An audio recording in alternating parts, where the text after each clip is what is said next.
Especismo. El especismo es la discriminación basada en la diferencia de especie.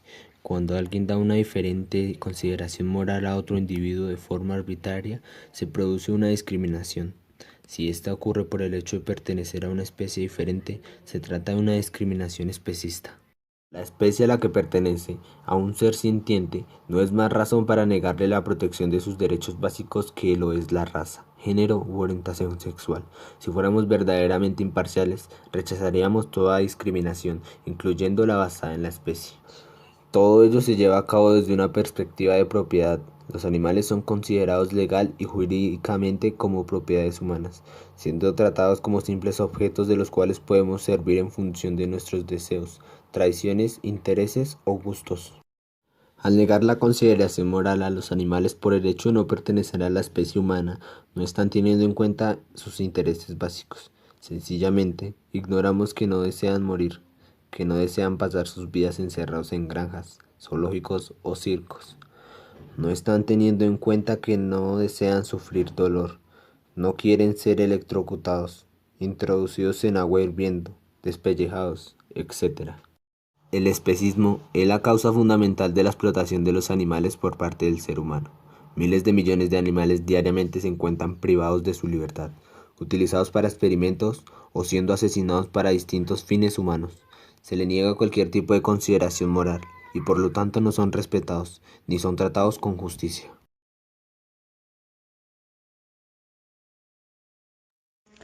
Eh, el toreo es originario de España y se remonta a la Edad Bronce, donde solo la realeza era digna de demostrar su valentía frente a un toro. Al contrario de lo que se cree, el rejoneo es la expresión más antigua. Los escritos datan del año 1455 en España. Aunque las corridas de toros sean un espectáculo singular y vergonzosamente español, su origen se remonta a los sangrientos juegos romanos y las crueles vetaciones en las que se mataban miles de animales para divertir a un público sediento de sangre y fuertes emociones. Eh, eh, el toreo empezó en la etapa fundamental en la tauromaquia, es la que transcurre en los años 1912 a 1920, es cuando nace el toreo moderno. Eh, las corridas de toros como hoy los conocemos nacen en el siglo XVIII, cuando la nobleza abandona el toreo a caballo y la plebe comienza a hacerlo a pie, demostrando que su valor y destreza, así se lee en crónicas de la época como en deporte eilística y convierte en plebeyo. Eh,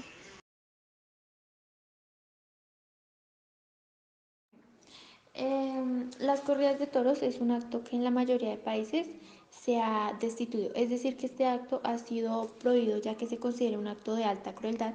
En Colombia se hizo una votación, la cual fue unánime, en donde los de la Cámara de Representantes dan sus votos en contra de sobre el proyecto de Juan Fernando Cristo, en el cual consistía en poder prohibir en todo el territorio nacional el acto del toreo. Eh, en la Constitución Política de Colombia, la Ley 84 de 1989 señala la protección de los animales. Es con este punto en donde Juan Fernando realiza su testimonio para que esto sea rechazado. Pero muchos que van en contra tienden a pensar y justificar que el suspender, pues que al suspender esto sería una disminución de un acto cultural y que también algunos países viven de ello y son reconocidos pues por esta práctica del toreo.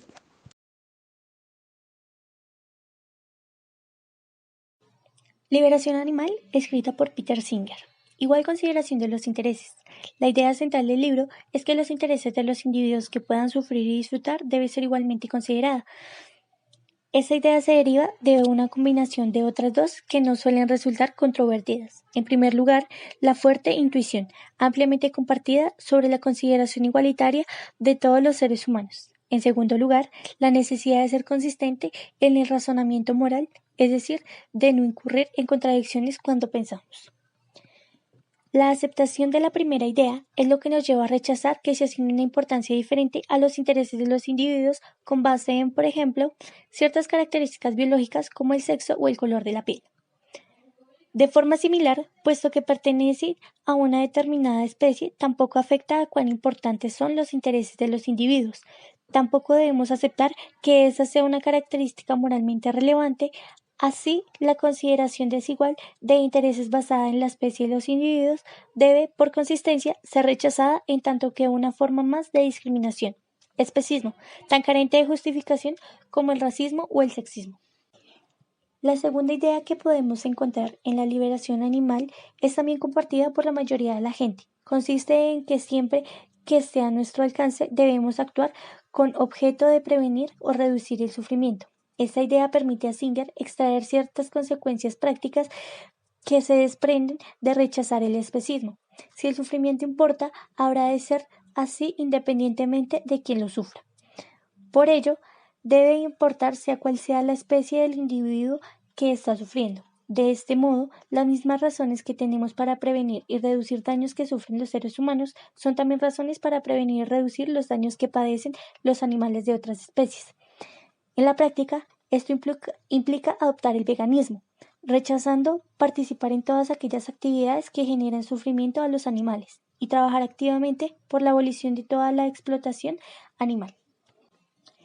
Cuestiones abiertas. No obstante, Peter Singer no ha terminado todavía de desarrollar su nueva posición sobre el mal de maltratar animales. De hecho, en una charla reciente en Barcelona, Singer ha identificado este problema como una de las 3 cuestiones abiertas más importantes en ética animal, animando a todas aquellas personas que se dedican a la investigación a trabajar en este tema.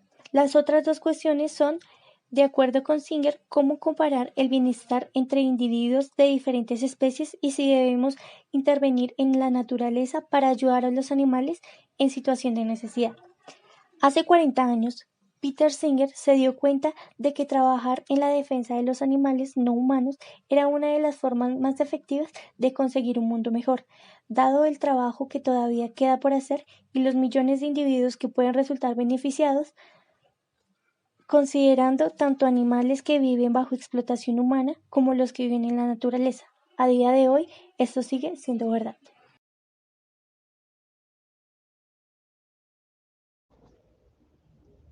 Martha Craven Nussbaum es una filósofa estadounidense.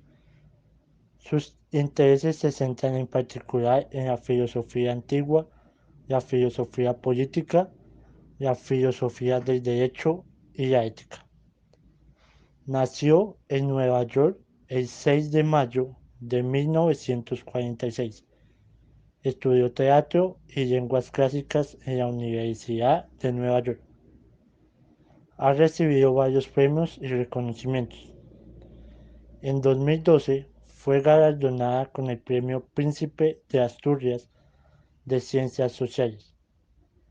El 20 de noviembre de 2013, la Universidad Iberoamericana, Ciudad de México, le otorgó el grado de doctor honoris causa.